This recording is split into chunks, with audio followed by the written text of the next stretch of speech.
Alright, y'all, if y'all haven't done so yet, please be sure to like, subscribe, all that good stuff. I got a whole bunch of, different content. We talking politics here, movies, sports, almost everything under the sun. I even got a video about art, but nobody watches that one. So please, check it out.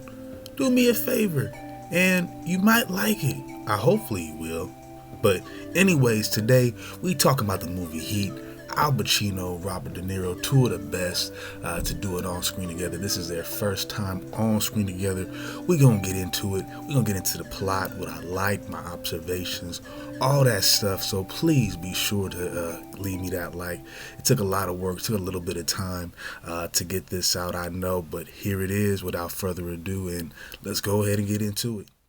Heat was dropped in '95 and it was written and directed by Michael Mann, and it was based on the accounts of a Chicago policeman turned producer slash screenwriter Chuck Adamson and his pursuit of a big-time criminal at the time who became the basis of De Niro's character, Neil McCauley. Now, things would start off with McCauley and his crew, including his ace Chris Sherrills, played by Val Kilmer, taking down an armored truck, carrying over $1 million in bearer bonds. Now, they pull off the heist, but a new member decides to go into business for themselves, killing off one of the guards, which forces the crew to take out the others, leading to a beef between McCauley and this new guy by the name of Waingro. Now, they would try to take out Waingro, but he would get away and make his way back into the plot a little bit later. Now, the case would be investigated by the LAPD Lieutenant Vincent Hanna, of course, played by Al Pacino. Now, this is where we see a glimpse of their personal lives and their philosophy outside of work, and I really liked how the movie did this because despite these guys, sharing an immense ambition for what they do, of course, they carry it out in different ways. Of course, they carry it out in different fields. But I like how they compare and they contrast at the same time with you. Now, we look at, Hannah's character. He's laser focused and relentless about his pursuits, his job, and is seen, in a loveless marriage pretty much, where he's pretty much aloof to his wife and his stepdaughter because he's so focused. It's also mentioned that he's had a couple marriages before. Now, on the other side, we have De Niro's character, McCauley. He doesn't pursue any type of, long-term commitments. He's tied to his ambitions and his job and his pursuits as well. And I definitely like how, the movie shows us that, with just scenes like this. Jimmy McElwain on the yard used to say, you want to be making moves on the street, have no attachments, allow nothing to be in your life that you cannot walk out on in 30 seconds flat if you spot the heat around the corner. Hustler, homie. I'm a hustler. I'm a hustler, homie. Now, a business associate of McCauley, played by Jon Voight, would eventually encourage him to sell those bearer bonds back to their previous owner, that being a money launderer by the name of Roger Van Zant. Now, Van Zant would agree to the exchange, but he would also try to set those guys up as well, pretty much, green-lighting him on their hit list. So it wasn't a smart decision from him. We also see a back and forth between Hannah and McCauley, trying to outsmart each other. There is a scene where somebody does drop the dime on McCauley and they are able to track them down to a certain location. However, their cover gets blown and Hannah and his crew can't make the proper arrest, and you see Hannah show that frustration, because they're asking, well, why can't we just bring him in now? Nah, we don't have the right charge. He's gonna get right back on the street. He's explaining to them that, and and it's real. So you have this situation where we have two highly intelligent, capable individuals trying to outsmart each other back and forth. There's also a scene that I like personally where McCauley would set up Hannah's crew in a situation to at least get eyes on them. He eventually would find out some information about them, but he was able to finally get footage. Like I said, he set them up to pretty much be watched, and that was a really interesting scene as well, because when Pacino broke it down, he's like, oh shit, the eyes are on us. They're trying to look at us. It's not us looking after them or looking for them. It's been reversed. So I thought that was a little bit of a slick switch up as well. Now, McCauley and his gang would eventually decide to pull off one last heist. It'll be a bank robbery that would net them over $12 million. Now, Hannah and McCauley, of course, they've, found out more about each other. Now they finally have a face-to-face. And this scene right here is probably one of the best in the movie. You finally see him face to face, again. I think for me, knowing who these guys are just as actors, to kind of see them face to face, you know, in that situation for the very first time, for me, you know, it was exciting to watch. Now, again, they reiterated who they were, and they would also, you know, express a mutual respect for each other, which I thought was different as well, you know, but they will promise, you know, again, that they will handle each other if needed be. If it's between you and some poor bastard whose wife you're gonna turn into a widow, brother, you are going down. Leading into the bank robbery, there will be a slight change in Macaulay's plans, with the original getaway driver, Trejo, of course, played by Danny Trejo, pulling out, and he would have to go recruit an old associate by the name of Don. This is another little side story too. You know, there's a few little side stories kind of mixed in the plot, the main plot. Don is one of them, and basically, like I said, he was a former associate, a former getaway driver, and you know, he's just getting out of the joint, trying to, you know, hold down a regular job as part of his probation. But you see the struggles he's going through. He works at this dead-end job. He's a cook at this restaurant. He doesn't like it.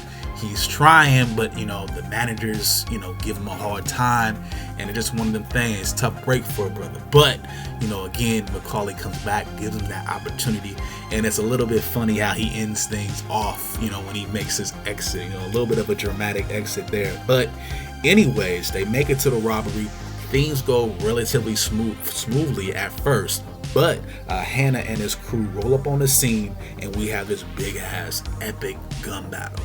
Now, one takeaway that I will say was, you know, seeing this right now and understanding kind of what was going on in the 90s in terms of, you know, gun violence and some of the things that we would eventually see in terms of, you know, shootings, mass shootings in that era. You know, just to see that in a big time summer blockbuster, a whole scene dedicated to just a major shootout with automatic weapons, that must have been a many thing. But with that being said, it was well put together, and as far as my research is concerned, all these guys that were handling weapons were properly trained. You know, hours of extensive training, how to load, shoot, fire, how to hold it, you know, run around with them. And just to kind of see that go off, you know, again, it was one of the higher, or at least the higher intensity scenes of the movie, keeping you on the edge of your seat. Now, in this shootout, you know, Macaulay, he would lose a couple of his men, including his getaway driver. Chris, his right-hand man, would be injured. And also one of Hannah's partners got shot as well. Now, like I said, epic gunfight, and you know, afterwards, you know, Macaulay, he does get away.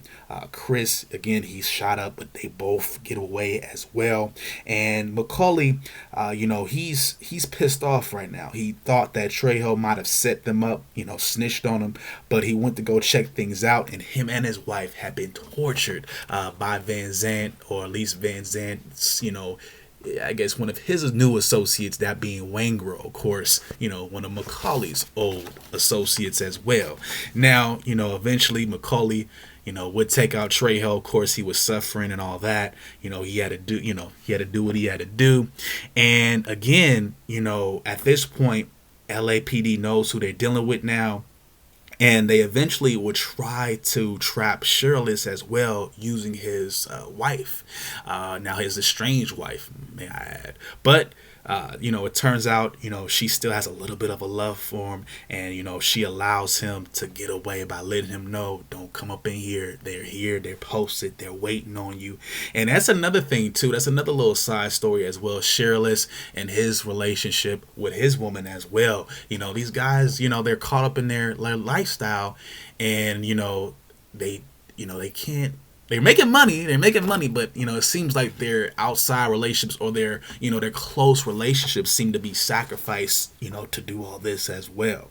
Now, at this point, in terms of Hannah and his personal, you know, relationships, he is already separated from his wife. He's, you know, knee deep in this investigation. They're having their, you know, fall off, so there are arguments now. You see somebody trying to crash out the house. He's been laying up with his wife currently, of course. All that shit going on when there's an unhappy marriage. All that shit. And you see another funny ass scene with Al Pacino right here, just really going in about his TV. I thought that was hilarious as well. You could lounge around here on her sofa in her ex-husband's dead tech postmodernistic bullshit house if you want to. But you do not get to watch my fucking television set. Now, with things not really working out with Hannah and his wife, it seemed to have a really negative effect on their stepdaughter, who tries to commit suicide in, Hannah's hotel room. Of course, Hannah finds this out, finds her there, is able to, save her. And in the, hospital, him and his wife attempt to kind of patch things up, and they do forgive each other. However, Hannah is aware to what the grind is and, how it's commanding him. And of course, he has to let it be known. And he keeps it real about, what his life is now and what he's all about. And, he kind of tells it real smooth, like, I could try to be with you, but, the bad guys are here. And I thought this was a really dope scene.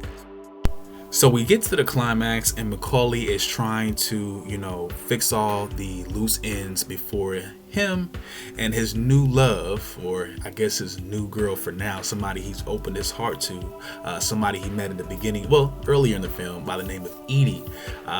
Before he, takes his trip overseas with her and tries to get away from everything, he wants to, like I said, fix some of these loose ends. So he ends up taking out Van Zandt, of course, for his dirty trick in the beginning. And then he also, he decides to get his revenge on Waingro as well. Now, this might have been what, would have been, I think this might have been his downfall, because his location, that being Waingro's location, was revealed to him, but it was given out secretly by Hannah as a way to bait him. I didn't even really catch this in the first watching, but Hannah let the information be known in order to kind of see if, Macaulay would show up. And sure enough, it was at this hotel, and, again, Macaulay was there. He found his way inside, he did his dirt, put a few rounds in your boy, and was on his way out. He had finally, accomplished everything, that he needed to do, and he was going to make his way back to the car. He was waiting on him, but your boy Pacino spots him, and, they make this mad dash to the airport. They're trying to catch each other. They're, not even inside, of course, they're on the tarmac and shit. It's a really, excellent ending as well. So they're going after each other. They're busting shots at each other. They're missing. And, they're trying to get that last shot. This is what they told each other. If it came down to it, one of them gotta go. And, again, they're tracking each other down. Again, firing, missing. And then finally, out of nowhere, Pacino, aka Hannah, happens to catch Macaulay's shadow. And it's almost like an instantaneous, bam, turned, he saw him, bow, the couple in the chest. And, again, the respect was there amongst both guys, because Hannah kind of sits there a little bit, shaken up by it. His respect is there. He, bids him adieu, and that's it. And, again, the bad guy got slain, case closed, and Hannah does his job. And of course, we all saw, the process of it, what it took for him to get it done on a personal level. He lost a cop buddy, he lost his relationship. Damn near, could have lost his stepdaughter because she was caught up in what was going on in the relationship. But, again, job done, right? And looking at it all, and just looking at what it took for him to do it all, and, just kind of looking, it made me very aware of, again, this is of course a movie, but of course you become aware of some of the sacrifices these people gotta go through to do the job. He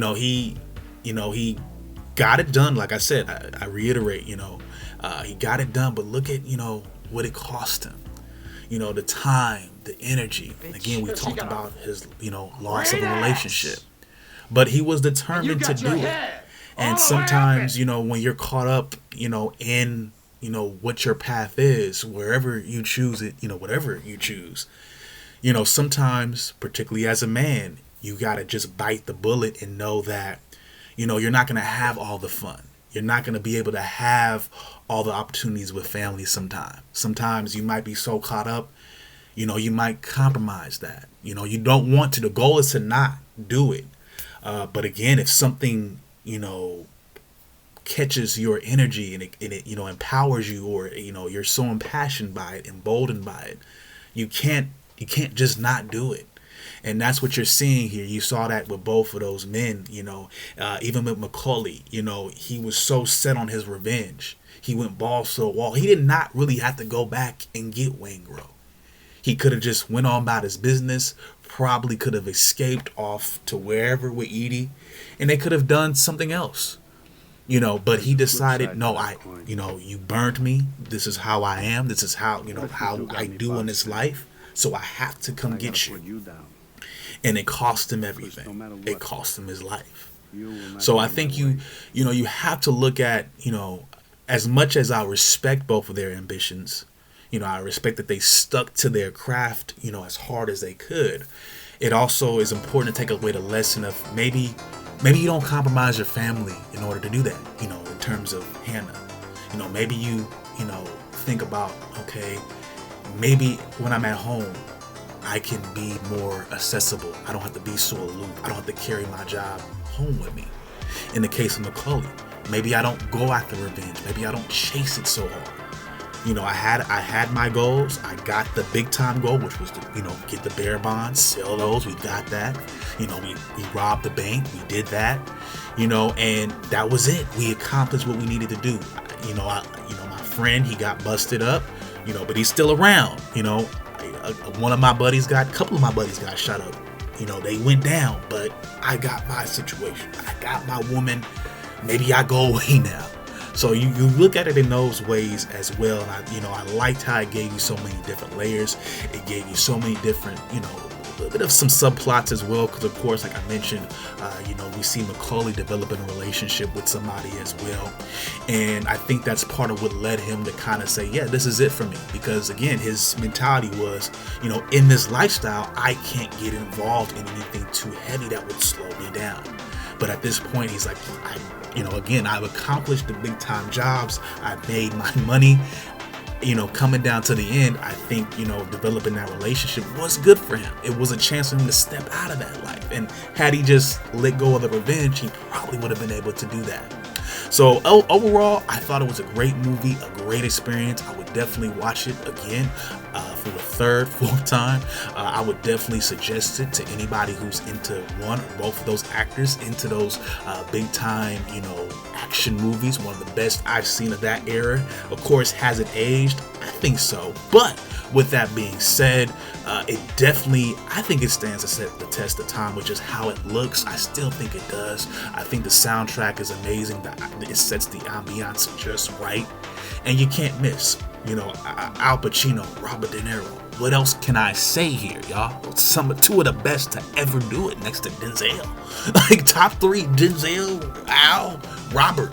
You can't miss it. I mean, come on. But anyways, if you like what you saw today, y'all, please be sure to like, subscribe, leave comments, all that good shit. Like I mentioned before, we got so much different content here. Sports, politics, whatever you might like, I probably like it too, y'all. So show me some support. Brother trying to get off the ground. I know on my end what I can do is to put out some more, you know, consistent, frequent content, and I'll work on that. That's a promise from me. But please do me a favor. Give this a thumbs up. Give me a comment or two. Please, like I said, subscribe. I got not a YouTube channel, but a podcast as well. Y'all can check out. Same name. You can find that on Spotify. So, brother out, y'all. If anybody hasn't told you yet, I love you. Peace out. One love. I'll be leaving my link to my Instagram in the description of the video. And, you know, I'll holler at y'all later.